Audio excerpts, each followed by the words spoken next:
Certificate मिला ministry of home affairs का central government में, तो प्राइवेट डिटेक्टिव भी हो गया और पता नहीं क्या क्या हो गया।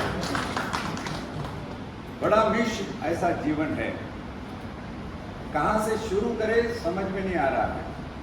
पुलिस लाइफ से शुरू करूँ, एडवोकेट लाइफ से शुरू करूँ, मुझे सब्जेक्ट दिया है an overview of legal system.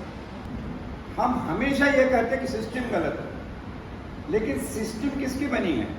हमारे अपने ख्यालों की, हमारे अपने तमन्नाओं की, हमारे अपने विचारों की, और जो हम सोचते हैं अपनी सोच की सिस्टम बनी हुई।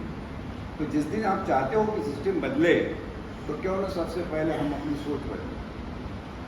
सोच बदल दो, सितारे बदल जाएंगे। नजर भी बदल दो तो नज़ारे बदल जाएंगे। कश्ती बदलने की जरूरत नहीं, अपना प्रोफेशन बदलने की जरूरत नहीं है, कश्ती बदलने की जरूरत नहीं है। कश्ती का रूप बदल दो, किनारे बदल जाएंगे।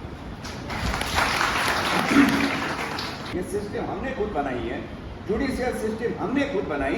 भले ही 1857 का पहला स्वतंत्र समर हुआ और 1858 में भारत क्वीन के आधिपत्य में चला गया, बाद उसके 1860 में आईपीसी आई और 1861 में इंडियन हाई कोर्ट एक्ट पैदा हुआ। उसके बाद पहला फोर्ट विलियम जिसे कहा जाता था, उस कोर्ट को कलकत्ता हाई कोर्ट के नाम से संबोधन प्राप्त हुआ, और तब से हमारी ये लीगल सिस्टम इंडिया में है वो चल रही है। The basis of it was the British legacy. You should not forget the basic nature. Westminster model, ये क्या मॉडल है? जो प्रीवी काउंसिल से चला आता है, जिस प्रीवी काउंसिल की बदौलत वीरा सावरकर और लोकमान्य तिलक को सजा सुनाई गई थी। अब प्रीवी काउंसिल का कंसेप्ट ही आज हमारे सुप्रीम कोर्ट में है, जो पूरी लीगल सिस्टम का शिखर पर्वत है और पूरी लीगल सिस्टम को गवर्न करता है। प्री लिटिगेशन काउंसिल, ये कंसेप्ट क्या हम चला सकते हैं? Without asking the litigants to step into the court, can we help him to resolve the issue through some of the tribunals? नागपूरच्या हायकोर्टाने एका स्त्रीच्या अंगाला हात लावला तर तो विनयभंग होत नाही, म्हणून 354 मध्ये त्या आरोपीला, पॉक्सोच्या केसेसमध्ये त्या आरोपीला निर्दोष मुक्तता केली आणि सुप्रीम कोर्टाने त्या जजला आडव्या हाताने घेतली। सुप्रीम कोर्टाने फार ते वेगळं करून टाकलं। What was the crux of issue? मी स्त्री आहे, माझा विनयभंग झाला आहे की नाही हे कोण ठरवणार? This is a crime against what? Against not my property, against not my body, this is the crime against my feeling. I have a mind. Lord Macaulay जिसने आईपीसी लिखी, वो कहता है कि पुलिस थाने में या कोर्ट में कोई भी आदमी हंसी खुशी पेड़े शक्कर बांटने के लिए कभी नहीं जाता। जो दुखी होता है, जो वेदनाओं से व्याकुल होता है, वही आदमी कोर्ट में या पुलिस में जाता है। और उसने 3 प्रकार की वेदनाएं बताई। पहली वेदना शरीर पर, थप्पड़ मार दो, गोली मार दो, तलवार से काट दो, पीछे से काट दो, घाव कर दो, 324, 325, 326 आईपीसी सारी केसेस उसमें आए। दूसरी जखम तुम्हारे प्रॉपर्टी पे, मालमत्तेवरची जखम, चोरी, पाकिट मारलं, रॉबरी, डकेती वगैरे या सगळ्या झालेल्या जखमा तुमच्या मालवात। तिसरी जखम तो म्हणतो ऑन युअर माइंड, आणि ही जे पर्टिक्युलर सेक्शन आहे पॉक्सोचे आणि 354 वगैरे स्त्रीच्या सन्मानाबद्दलचे, that is the injury you are causing on her mind, on her feeling. Then ultimately who is to decide whether that touch to your body anywhere is unchaste or not, त्या महिलेला तो अधिकार आहे. तो तर आपली लीगल सिस्टीम ही जरी independent असली तरी केवळ आणि केवळ लीगल सिस्टीम एकटी नाहीये. लीगल सिस्टीमला 2 महत्वाच्या सिस्टीम्स आहेत आणि त्या आपण थोडंसं समजून घेतले पाहिजे. पहिली सिस्टीम आहे कायदे मंडळी, लेजिस्लेटिव्ह सिस्टीम, जे देशासाठी संसदेत होते, राज्यासाठी विधानसभांमध्ये, आणि त्याच्या खाली आहे एक्झिक्युटिव्ह, कार्यकारी मंडळ. ज्याच्यामध्ये IAS अधिकाऱ्यापासून तर तलाठ्यापर्यंत हे सगळे लोक आहेत.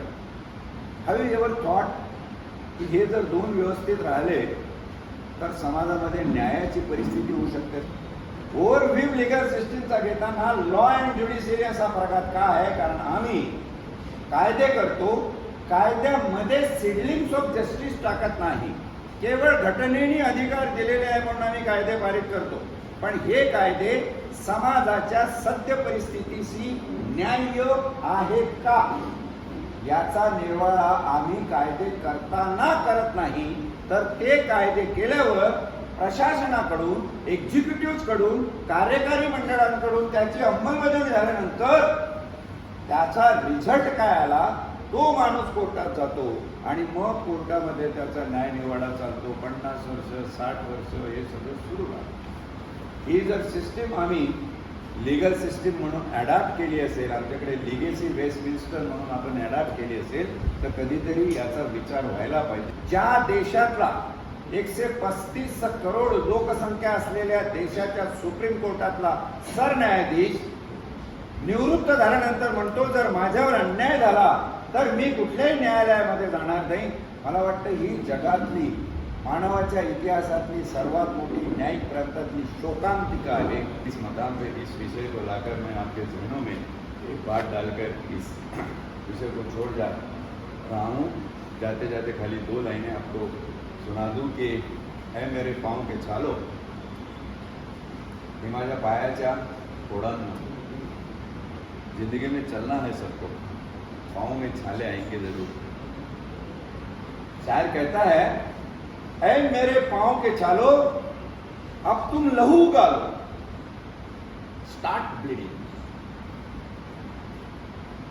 A man who has tired injuries in his feet, lower feet, says, oh my sweet injuries, start emitting blood. ऐ मेरे पाँव के छालो अब तुम लहू उगालो, क्योंकि ये रास्ते यहां से मेरे चलने का सबूत मानते. लेकिन अगर ये रास्ते तुम्हें पहचाने, तुम्हारे चले जाने के बाद अगर तुम्हारी नस्लें तुम्हें पहचाने, जाने कि इस रास्तों पे ऐसा एक शख्स हुआ था और वो चल दिया था, तो किस तरीके से आप औरों को तुम्हें याद रखवाना चाहते हो, उस प्रकार की लीगल सिस्टम, उसका ओवरव्यू अपना लो, जिंदगी सफल हो जाएगी. मुझे इतने देर बर्दाश्त करने के लिए आप सबका बहुत बहुत